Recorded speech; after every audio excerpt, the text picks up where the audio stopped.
A down-on-his-luck janitor, drowning in debt, stumbles upon an abandoned motel.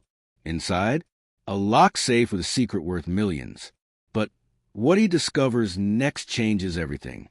This is a story about second chances, hidden treasures, and the power of perseverance. Before we dive in, make sure to subscribe, hit that like button, and turn on notifications. Stories like this remind us that hope can be found in the most unexpected places. The last straw. The rain fell in heavy sheets, pounding against the cracked windshield of Marcus Boone's rusted pickup truck. The wipers groaned in protest, barely keeping up. He tightened his grip on the steering wheel, his knuckles whitening as if clinging to it might steady the storm inside him. The eviction notice sat on the passenger seat, the words "final notice" glaring at him like an accusation. He had known it was coming. The missed rent payments, the overdue bills, the calls from creditors he let go to voicemail. It had all been leading here, but seeing it in writing made it real. Marcus exhaled, his breath fogging the glass. At 52, he had expected life to be different. Not easy, maybe, but stable. He had worked hard, 20 years as a janitor at the same office building, scraping together just enough to keep the lights on. But then Lena got sick. The medical bills swallowed their savings. And when she was gone, the grief swallowed him. His daughter, Sophia, had been his only light. Bright, determined, so much like her mother. But even she had pulled away when he couldn't help with her tuition. "It's fine, Dad," she'd said, but the disappointment in her voice had cut deeper than any argument. And then, today, the final blow. "We're letting you go, Marcus." His boss, a man half his age in a crisp suit, hadn't even looked up from his computer when he said it. Budget cuts. Nothing personal. Nothing personal. As if 20 years of loyalty meant nothing. Now, with nowhere to go and no paycheck coming, Marcus drove aimlessly through the storm, the weight of it all pressing down on his chest. He should have been angry, should have screamed or fought back or done something, but all he felt was numb. That's when he saw it, a flickering neon sign half broken, barely visible through the rain. Sunset Ridge Motel. The place looked like it had been abandoned for decades. The roof sagged, the paint peeled, and the parking lot was a graveyard of weeds and cracked asphalt. A crooked "for sale" sign leaned near the entrance. The phone number faded beyond recognition. Marcus didn't know why he stopped. Maybe because it matched how he felt. Forgotten, crumbling, left behind. Or maybe because, for the first time in years, something pulled at him. A whisper of curiosity. A flicker of what if. He parked and stepped out into the rain. The cold water, soaking through his worn-out jacket. The front door was unlocked, the hinges screeching as he pushed it open. Inside, the air was thick with dust and the scent of mildew. The lobby was frozen in time. A faded orange couch, a rotary phone on the front desk, yellowed newspapers from the 1970s scattered like artifacts. A layer of grime covered everything, but beneath it, Marcus could almost imagine what this place had once been. His footsteps echoed as he moved deeper inside. Behind the desk, he spotted an old ledger, names of guests long forgotten. And then something else. A safe, small, metal, built into the wall behind the desk.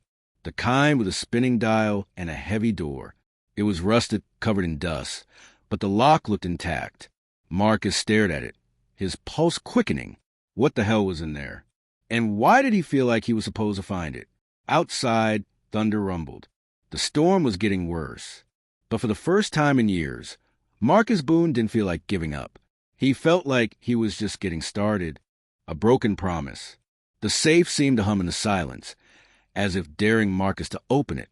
He ran his fingers over the cold metal, wiping away decades of dust. The dial was stiff, but it turned with a little force. He had no combination, no clue what might be inside, just a gut feeling that whatever was in there mattered. Marcus glanced around the lobby again, half expecting someone to burst in and demand to know what he was doing. But the motel was empty. The only sound was the rain drumming against the roof and the occasional creak of old wood settling. He crouched behind the desk, examining the safe more closely. There were no obvious clues, no numbers scribbled nearby, no hidden notes tucked under the ledger, just the safe itself, stubbornly locked. Then his fingers brushed against something on the underside of the desk, a small, jagged carving in the wood. He leaned closer, squinting in the dim light. HG, December 24th, 72. A date? An initial? Marcus stood, his mind racing. HG had be the owner. Howard Greer, the name on the old license hanging crookedly behind the desk. And the numbers, the combination? He knelt again, turning the dial. 12, 24, 72. The safe didn't budge. He tried variations, backward, partial sequences, even the month first. Nothing. Frustration gnawed at him. He was so close. There had to be a way in.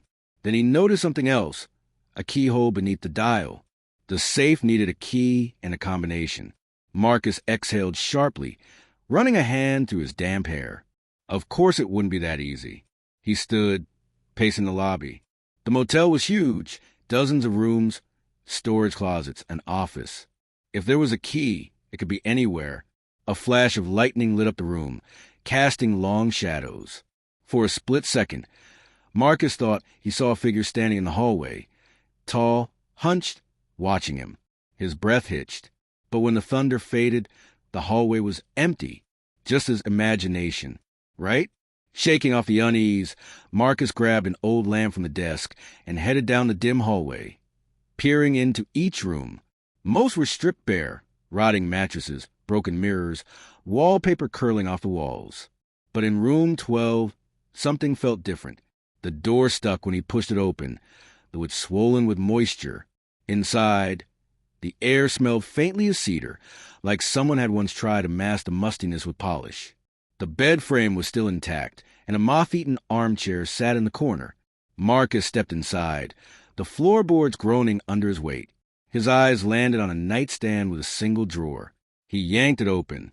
Empty, but when he shoved the nightstand aside, he saw it, a loose floorboard, barely noticeable unless you were looking for it. His pulse pounded in his ears as he pried it up. Inside the hollow space beneath was a small metal box, tarnished with age. Marcus lifted it carefully, wiping off the grime. The box was locked, but the keyhole was simple, the kind a small skeleton key would fit. He searched the room again, flipping the mattress, checking under the chair. Nothing. Then his eyes landed on the armrest of the chair. The fabric was torn, and something glinted inside. Marcus reached in, his fingers closing around cold metal. A key. His hands shook as he fitted it into the box. It turned with a soft click. Inside was a single, folded piece of paper. He unfolded it carefully, the paper brittle with age.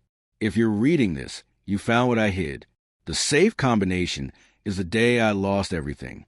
November 18th, 76. The key is in the walls.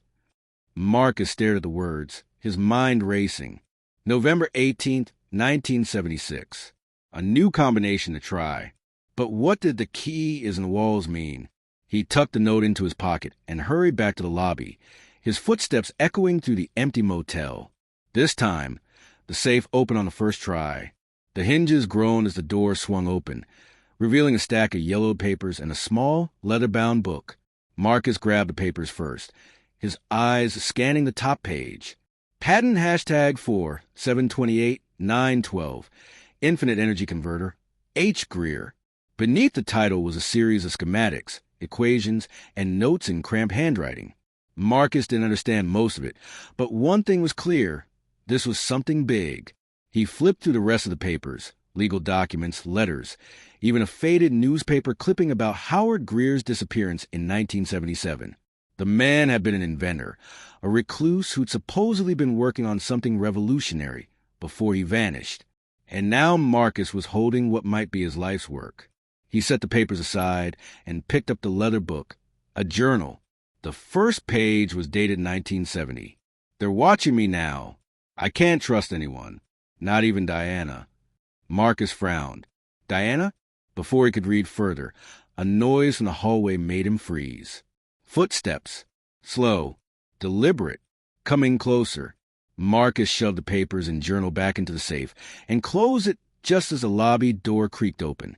A woman stood in the doorway, her silhouette framed by lightning. She stepped forward, her eyes locking onto Marcus. "Who the hell are you?" she demanded. Marcus swallowed hard. He was no longer alone. The key in the walls. The woman stepped further into the lobby, rainwater dripping from her coat onto the worn carpet. She was in her late 30s, with sharp green eyes and auburn hair pulled into a tight ponytail. Her gaze flicked from Marcus to the safe behind the desk, then back to him. Marcus straightened, forcing himself to appear calm despite the hammering of his heart. "This place is abandoned," he said, keeping his voice steady. "I was just looking around." "Looking around?" She arched an eyebrow. "Or breaking in?" Marcus swallowed. There was something about her, the way she carried herself, the way her eyes narrowed like she already knew the answer, that told him lying would be pointless. Before he could respond, she strode past him and ran her fingers over the safe's dial. "You try to open it." It wasn't a question. Marcus hesitated, then decided on a half-truth. "Yeah, found the combination in one of the rooms. But it needs a key, too." The woman studied him for a long moment, then let out a quiet sigh. "You have no idea what you're messing with." Marcus crossed his arms. "And you do." She hesitated, then extended a hand. "Diana Greer." Marcus blinked. Diana, the name from the journal. He shook her hand cautiously. Marcus Boone. Diana's grip was firm, her palm calloused. Up close, he could see faint lines around her eyes, not from age, but from stress, from searching. "You're related to Howard Greer," Marcus said slowly. She nodded. "My grandfather. And this," she gestured to Motel, "was his." Marcus's mind raced. The journal entry had mentioned Diana. I can't trust anyone, not even Diana. Why would Howard write that about his own granddaughter? Diana turned back to the safe. "The key isn't here. I've looked." Marcus thought of the note in the metal box. "The key is in the walls." He hadn't understood it before, but now a memory flickered. When he'd pried up the floorboard in room 12, he'd noticed something odd. The walls had uneven patches, like someone had cut into them and hastily repaired the drywall. He hesitated. Should he tell her? Diana was watching him again, her gaze sharp. "You found something else, didn't you?" Marcus weighed his options. He could lie. But if she was Howard's granddaughter, she might know more about the patent than he did. And right now, he needed answers. "Yeah," he admitted. "There was a note. Said the key is in the walls." Diana's breath hitched. Without another word, she turned and strode down the hallway toward the rooms. Marcus followed, his pulse quickening. She stopped at room 12, just as he had. The moment she stepped inside, her shoulders tensed. "This was his," she whispered. Marcus watched as she ran her fingers along the walls, pressing lightly against the drywall. Near the bed, her hand stopped. There, she tapped a spot that sounded hollow. Marcus grabbed a rusted fire poker from the corner of the room and handed it to her. Diana wedged it into the wall, prying until the drywall cracked open. Inside the cavity was a small metal hook, and hanging from it, a tarnished brass key. Diana carefully lifted it, her hands trembling. "It's really here." Marcus exhaled. "That's it? That's the key to the safe?" She nodded, clutching it tightly. This was his last secret. He hid it from everyone, even me. Marcus frowned. "Why?" Diana's expression darkened. "Because some people would kill for what's in that safe." A chill ran down Marcus's spine. Diana turned and walked back to the lobby, Marcus close behind. This time, when she approached the safe, she inserted the key and turned it. The lock clicked. She spun the dial, *11-18-76*, and pulled the handle. The safe door swung open. Inside, the patent papers and journal lay exactly as Marcus had left them. Diana reached the journal first, flipping through the pages with a mix of reverence and urgency. Then she froze. Marcus leaned closer. "What is it?" Diana's voice was barely a whisper. He knew they were coming for him. She turned the journal toward Marcus. The last entry was dated the day Howard Greer disappeared. "If you're reading this, Diana, trust no one. The converter works, but it's too dangerous. I've hidden the final piece." They'll never stop looking for it. Protect the motel. It's the key to everything. Marcus's mouth went dry. Who's they? Diana's grip tightened on the journal. The people who killed him. Outside, thunder cracked, shaking the walls. And in that moment, Marcus realized one thing. He wasn't just holding a patent worth millions. He was holding a target. The heir apparent. The journal slipped from Diana's fingers, hitting the floor with a soft thud. Marcus quickly picked it up, his hands unsteady as he scanned the final entry again. They'll never stop looking for it. The word sent a cold prickle down his neck. He looked at Diana, whose face had gone pale. You really think someone killed him? Diana's jaw tightened. I was 12 when he disappeared. No note, no goodbye. Just gone. She paced the lobby, her boots scuffing against the worn carpet. The police called it a runaway case. Said, he probably left to start over somewhere. But I knew better. Marcus studied her. The way her fingers twitched at her sides, the haunted look in her eyes. This wasn't just about money for her. It was about closure. So what's in the patent that's so dangerous? He asked. Diana stopped pacing. It's not just a patent. It's what's missing. She grabbed the stack of papers from the safe and spread them across the desk. See these schematics? They're incomplete. The core component, the part that makes the whole thing work, isn't here. Marcus frowned. The diagram showed a complex device labeled Infinite Energy Converter, but one section was conspicuously blank, replaced by a handwritten note. Final assembly requires activation module. Location known only to HG. Diana tapped the blank space. Without this, the patent is worthless. Just theories on paper. Marcus exhaled. Of course. Nothing could ever be simple. So where is it? Diana hesitated. I think it's still here, in the motel. Before Marcus could respond, a noise cut through the silence, the unmistakable crunch of tires on gravel outside. They both froze. Diana moved first, swiftly gathering the papers and shoving them back into the safe. We need to go. Now. Marcus didn't argue. He followed her through a back door into the motel's overgrown courtyard, the rain soaking through his clothes within seconds. They ducked behind a crumbling brick wall, just as headlights swept across the front of the building. A black SUV rolled to a stop near the lobby. Two men stepped out, both dressed in dark suits despite the downpour. Marcus held his breath. Who are they? Diana's voice was barely audible. Trouble. One of the men tested the lobby door, locked, thanks to Diana closing it behind them. After a brief exchange, they split up, circling the motel. Marcus's pulse pounded in his ears. We can't stay here.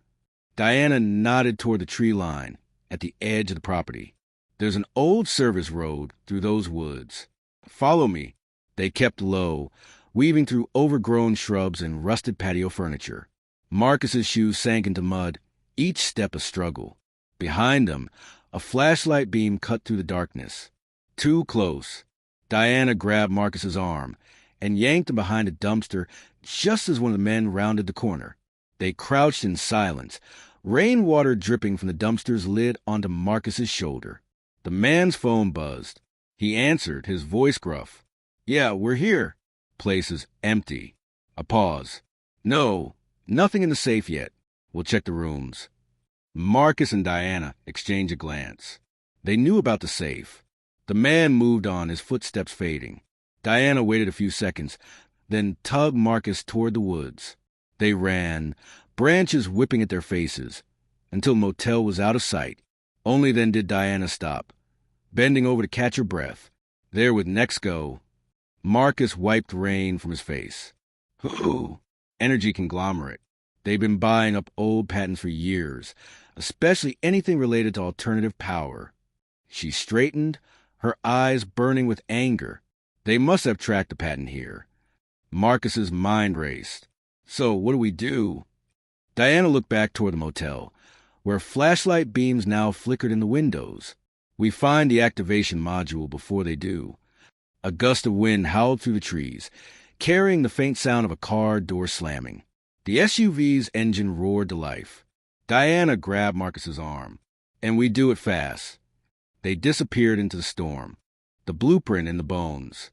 The rain had turned the old service road into a river of mud. Marcus slogged through it, his breath ragged, every muscle burning. Diana moved like a shadow ahead of him, her steps sure despite the darkness. They didn't stop until they reached a rusted-out trailer half hidden in the trees, a hunter's blind, from the looks of it. Diana wrenched the door open, its hinges screaming, and motioned Marcus inside. The space was cramped, reeking of mildew and old cigarette smoke, but it was dry. Marcus collapsed onto a rickety chair, water dripping from his clothes onto the warped floorboards. Diana rummaged through a moldy cabinet and pulled out a flashlight. Its weak beam flickered to life, casting long shadows across the walls. "We can't stay here long," she said, voice low. "They'll search the woods next." Marcus rubbed his face. "Who are these people?" Diana hesitated, then pulled the journal from inside her jacket.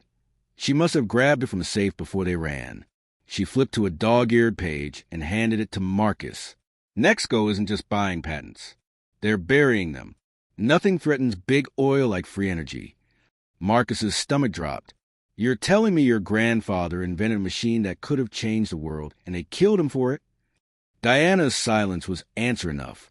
A branch snapped outside. They both froze. The flashlight clicked off. For a long moment, there was nothing but the drumming of rain on the trailer's roof.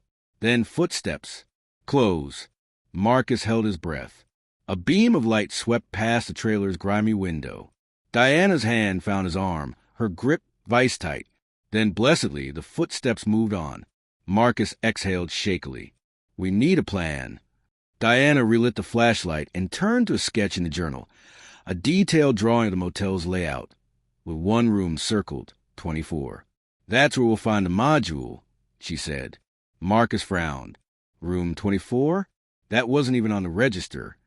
"Exactly." Diana's smile was grim. "It doesn't exist on paper. Granddad added it during renovations in 75. No door, no number, just a hollow space behind room 23's closet." Marcus stared at her. "You're kidding." She snapped the journal shut. "Only one way to find out." They waited until the search party's voices faded, then slipped back into the storm. The motel was crawling with Nexco men now, their flashlights cutting through the rain like blades. Diana led Marcus to the rear of the building, where a rusted maintenance ladder scaled the wall. "Up," she ordered. The metal groaned under their weight, but held. At the roof's edge, Diana pried open a ventilation hatch barely big enough to squeeze through. Marcus followed her into motel's guts, a maze of cobweb ducts and rotting insulation. They crawled until Diana stopped above a vent cover. Below, 2 Nexco men searched room 23, overturning furniture. Diana mouthed, "Wait." The men left. She dropped down first, landing silently. Marcus barely stifled a groan as he followed, his knees protesting. The closet was narrow, its back wall covered in peeling floral wallpaper. Diana ran her fingers along the seams until she found a hidden catch. A soft click. The wall swung inward. Marcus's pulse pounded. Inside was a space no bigger than a broom closet, and at its center, a metal pedestal. On it sat a strange, fist-sized device, a sphere of interlocking brass rings, humming faintly. Diana let out a shuddering breath. The activation module. Marcus reached for it. A voice barked behind them. "Hands where I can see them." They turned. A Nexco agent filled the doorway, gun raised. And in that moment, Marcus knew they weren't getting out of this the easy way. Between the bullet and the wall, the Nexco agent's finger hovered over the trigger, his knuckle white with tension. The gun didn't waver. Marcus had never stared down a barrel before. It was smaller than he expected, a perfect black circle that somehow swallowed all the light in the room. Step away from the device. The agent's voice was calm, professional. The voice of a man who'd done this before. Diana didn't move. "You don't understand what you're—" "I understand perfectly." The agent adjusted his grip. "That belongs to Nexco." Marcus's mouth went dry. The humming sphere between them seemed to grow warmer, its brass rings vibrating almost imperceptibly. He could feel the energy coming off it, like static raising the hairs on his arms. A second agent appeared in the hallway behind the first. his suit jacket darkened by rain. Got him. The first agent nodded without turning. Call it in. Marcus's mind raced. The vent above was still open. If they could create a distraction. Diana moved first. She lunged to the pedestal, grabbing the sphere with both hands. The moment her skin made contact, the device emitted a high-pitched whine, its rings spinning faster. The agent fired. The shot went wide, punching into the wall as Diana twisted away. Marcus didn't think. He threw himself forward, tackling the agent around the waist. They crashed into the hallway, the gun skittering across the floor. The second agent dove for it. Diana shouted something Marcus couldn't make out over the sphere's escalating whine.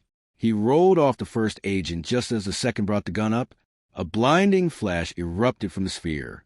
Not light, something else. A wave of force that made the air ripple like water. The walls trembled. The agents staggered, clutching their heads. Marcus's vision swam. He tasted metal, felt his bones vibrate. Somewhere in the chaos, Diana grabbed his arm and hauled him upright. Run. They stumbled down the hallway as the sphere's pulse intensified. Behind them, the agents were shouting, but their voices sounded distorted, stretched. The floor tilted unnaturally beneath Marcus's feet. Diana shoved open a fire exit, and they burst into the storm. The rain felt shockingly cold against Marcus's skin, grounding him. What the hell was that? He gasped. Diana clutched the sphere to her chest, its rings now still. A fail-safe. Granddad built it to react to his fingerprints, or mine. Marcus glanced back at the motel. Through the windows, he could see the agents moving sluggishly, as if swimming through syrup. Did we just kill them? No. Diana started toward the woods. But we bought time.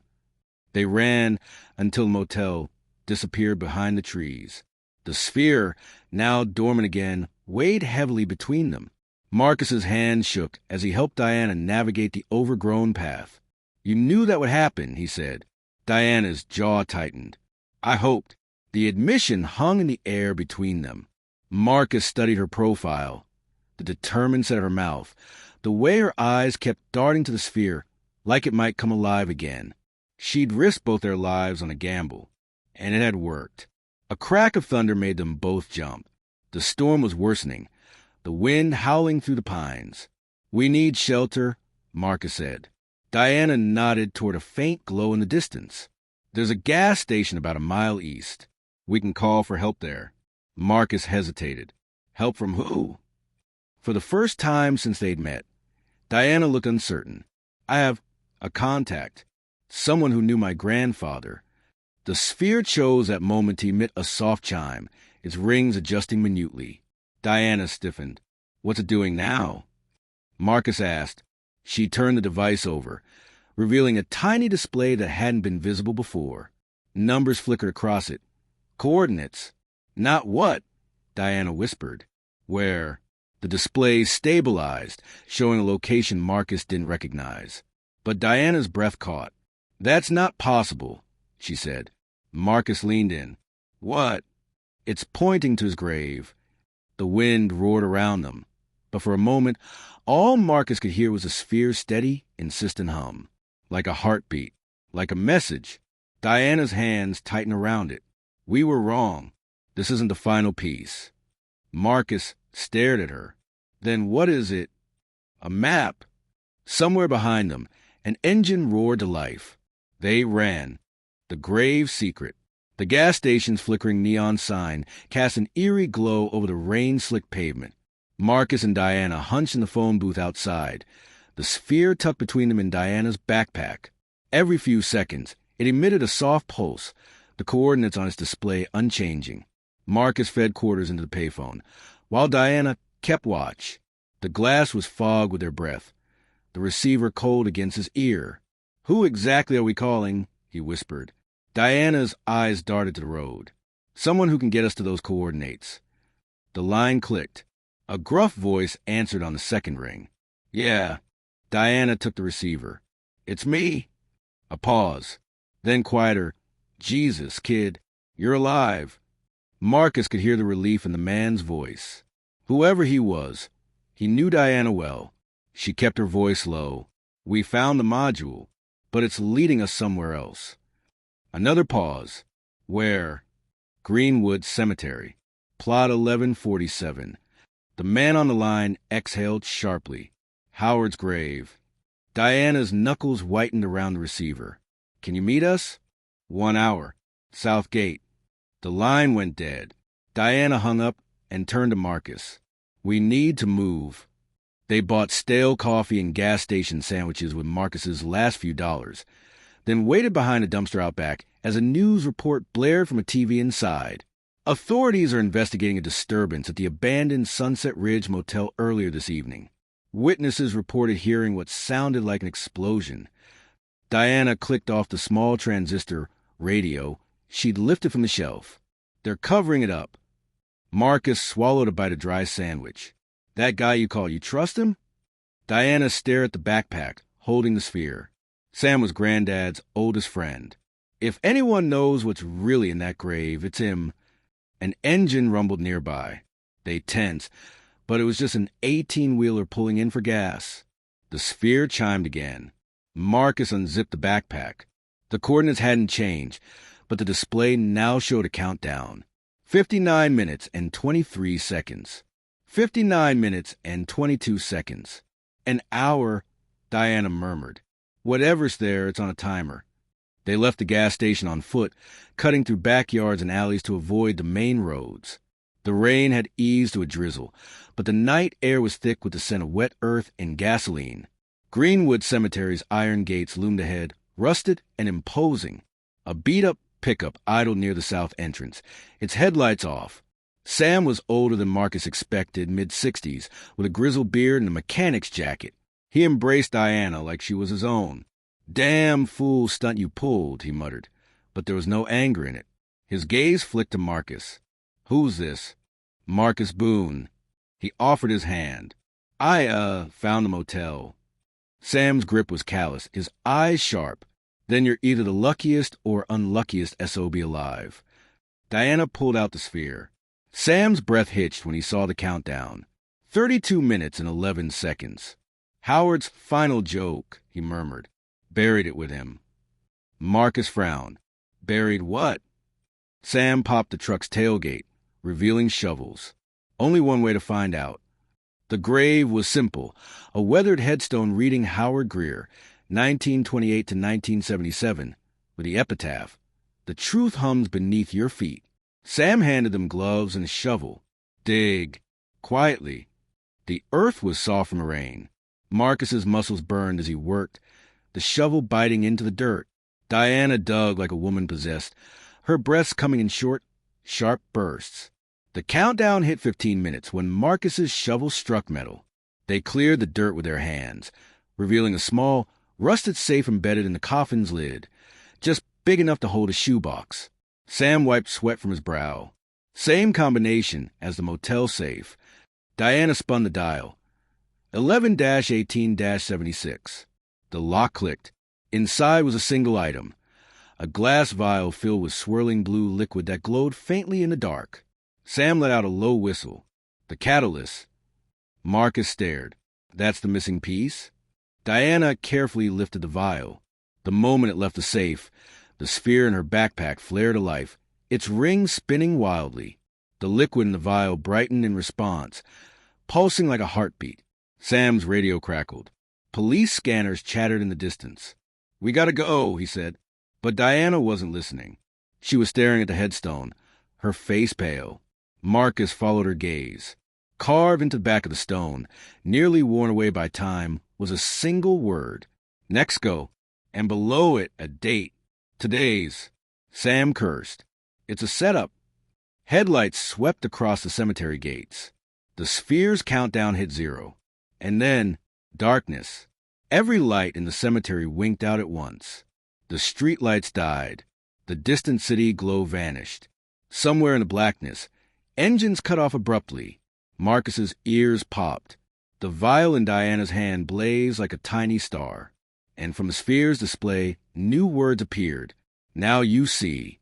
In the perfect dark, Marcus realized a terrible truth. Howard Greer hadn't just invented a new energy source. He'd invented a weapon, the blackout protocol. The darkness was absolute. Marcus blinked, but his eyes couldn't adjust. There was nothing to adjust to. No moonlight, no distant city glow, not even the faintest ember of light pollution. Just endless, suffocating black. Diana's hand found his arm in the dark, her grip tight. "The vial," she whispered. The blue liquid still pulsed in its glass container, casting eerie shadows across her face. It was the only light left in the world. Sam's voice came from somewhere to their left, low and urgent. "Howard's prototype is an EMP, a damn powerful one." Marcus's stomach dropped. An electromagnetic pulse strong enough to knock out power for miles. Maybe farther. "You're saying your grandfather built a bomb?" "No." Diana's voice was strained. "A failsafe. He knew they'd come for it eventually." Somewhere beyond the cemetery gates, car doors slammed. Voices shouted in confusion. Flashlight beams cut through the dark, sweeping erratically across the tombstones. Sam grabbed the backpack with the sphere. "We need to move. Now." They kept low, using the vial's faint glow to navigate between the graves. The earth was slick from rain, and twice Marcus nearly tripped over unseen obstacles. His heart pounded so loudly he was sure the entire cemetery could hear it. The sphere in Sam's backpack suddenly chimed, a soft, musical tone that sounded impossibly loud in the silence. Diana froze. "What's it doing now?" Marcus whispered. Sam unzipped the pack just enough to see the display. New coordinates flashed, along with a single word. "Home." Diana inhaled sharply. "The motel." A shout echoed from the gates. "Spread out. Check every section." Sam shoved the sphere back into the pack. "They'll have the roads blocked. We'll have to cut through the old sewer tunnels." Marcus balked. "Sewers? Only way Nexco won't be watching." Sam was already moving, his silhouette barely visible against the dark. "Howard showed me the routes when we were kids. Just in case." The just in case hung ominously in the air.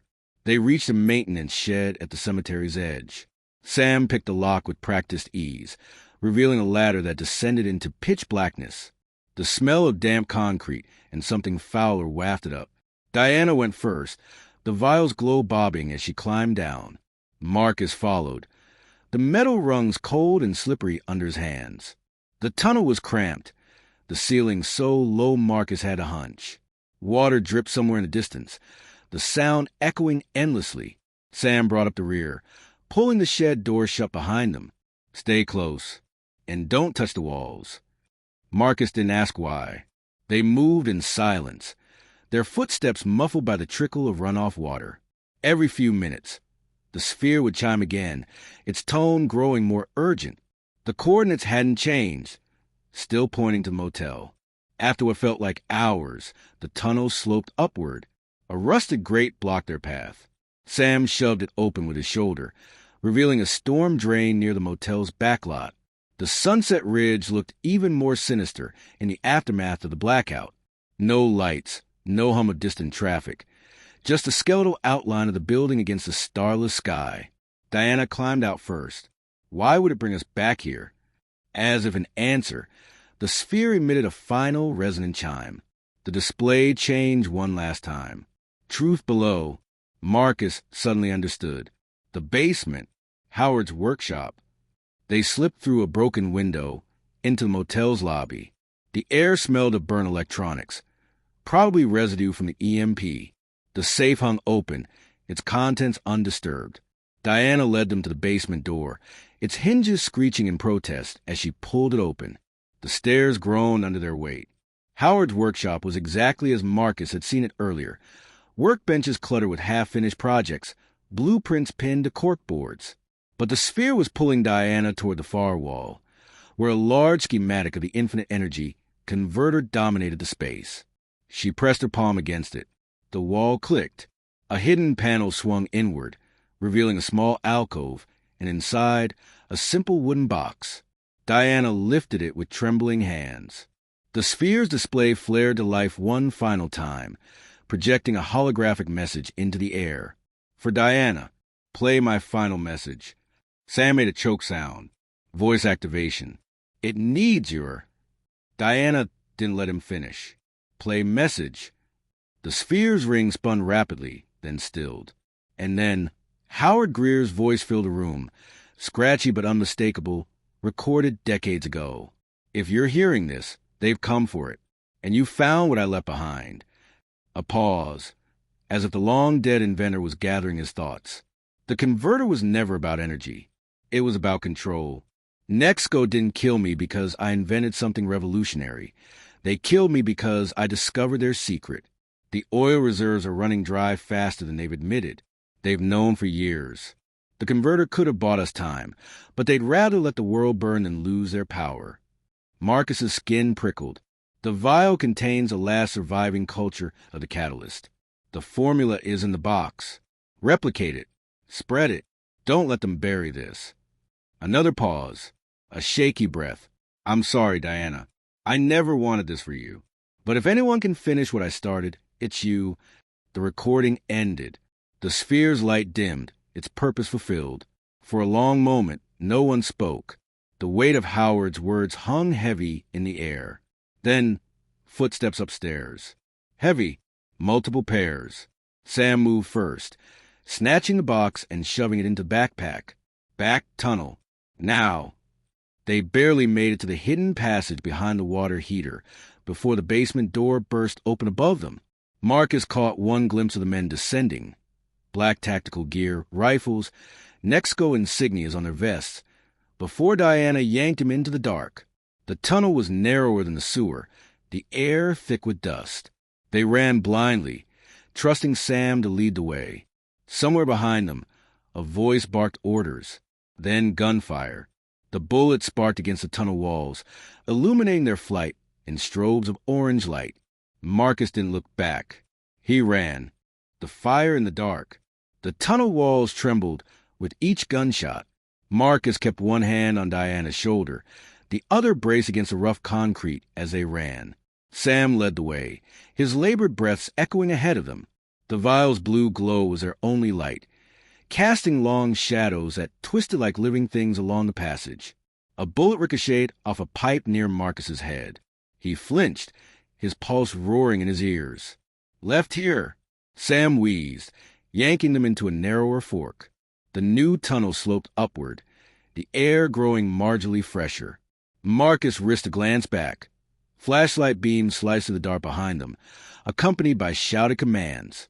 Diana clutched the wooden box to her chest, her face set in grim determination. The sphere in Sam's backpack had gone dark after delivering Howard's message, but the vial's pulse had grown stronger, its rhythm almost hypnotic. The tunnel ended abruptly at a rusted metal door. Sam slammed his shoulder against it once, twice. On the third hit, it burst open, revealing the storm drain's outlet near the edge of town. Cold night air hit Marcus's face like a slap. They were near the river, the water black and swift under the starless sky. Sam doubled over, coughing. Boathouse half-mile downstream. Marcus hooked an arm under the older man's shoulder. Blood soaked through Sam's jacket sleeve, a graze, but bad enough. They stumbled along the riverbank, their shoes sinking into the mud. No sound of pursuit yet, but Marcus knew it was only a matter of time. The boathouse was little more than a rotting shack, its dock sagging into the water. Sam fumbled with a padlock, his fingers slick with blood. Inside, a battered fishing boat waited, its outboard motor caked in grime. Diana helped Sam aboard while Marcus untied the moorings. The boat rocked precariously as he climbed in. Sam yanked the starter cord. The motor sputtered, died. Flashlights appeared on the ridge above them. "Come on, you old bastard," Sam muttered, pulling again. The engine roared to life. They peeled away from the dock just as the first Nexco operative reached the water's edge. A bullet punched through the stern, sending up a spray of wood chips. Then they were around the bend, the shouts fading behind them. Marcus exhaled shakily.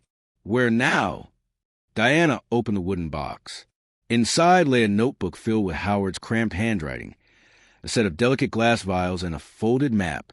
She studied the map under the vial's glow. There's a cabin, north near the state line. Granddad marked it as a safe point. Sam adjusted their course. One hand clamped over his bleeding arm. "We'll need fuel. And supplies." Marcus watched the riverbank slide by, his mind racing. Howard's words played on a loop in his head. They'd rather let the world burn than lose their power. The vial's light reflected off the water, painting their faces in shifting blue. Diana suddenly stiffened. "Sam, your pocket." A faint beeping came from Sam's jacket. He paled, digging out a small device, a tracker, its light blinking steadily. "Son of a—" He hurled it into the river. "They tagged me back at the cemetery." Marcus's stomach dropped. "They'll follow the signal right to—" A deep thrum cut him off. The water around them began to vibrate. Diana turned toward the sound, her face going slack with horror. Emerging from the darkness downstream was a Nexco patrol boat, its searchlight sweeping the river, and it was coming fast. Sam gunned the motor, but their little fishing boat was no match for the patrol speed. The searchlight found them, blinding in its intensity. A voice boomed over a loudspeaker. "Cut your engine and prepare to be boarded." Sam spat over the side. "Like hell." He wrenched the wheel hard, sending them careening toward the eastern bank. Overhanging branches scraped the boat's hull as they plowed into the shallows. "Go!" Sam shoved Diana toward shore. "Take the box and run."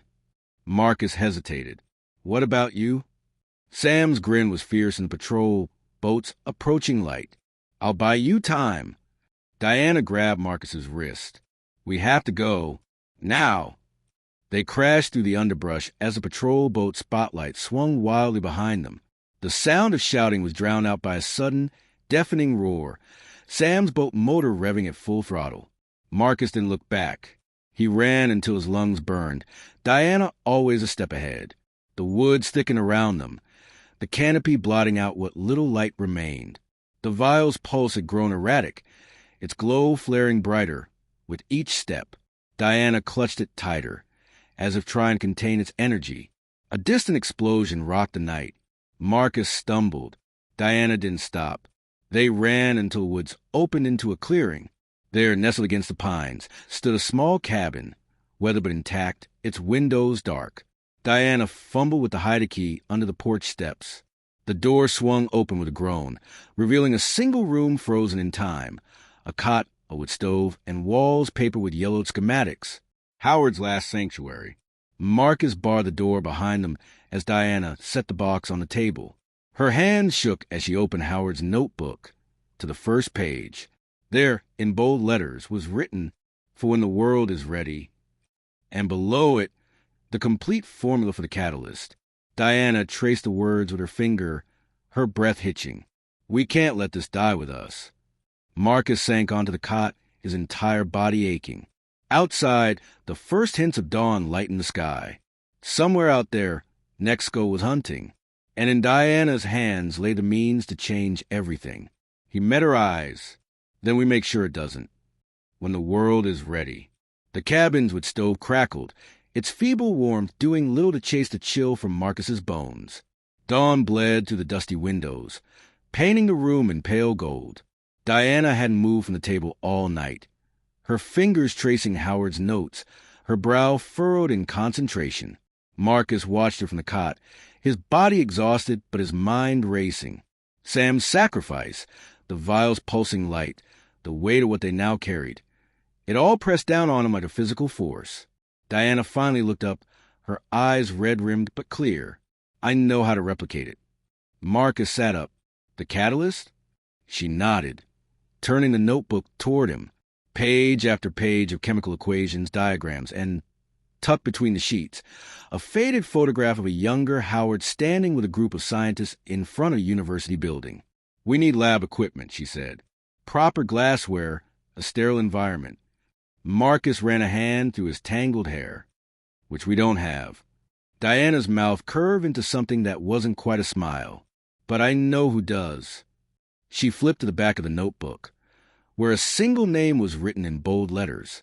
Dr. Eleanor Reyes, MIT Applied Sciences. Granddad's old colleague, Diana explained. "If anyone can help us mass-produce this, it's her." Marcus studied the name. "You trust her?" Diana's fingers brushed the photograph. He did.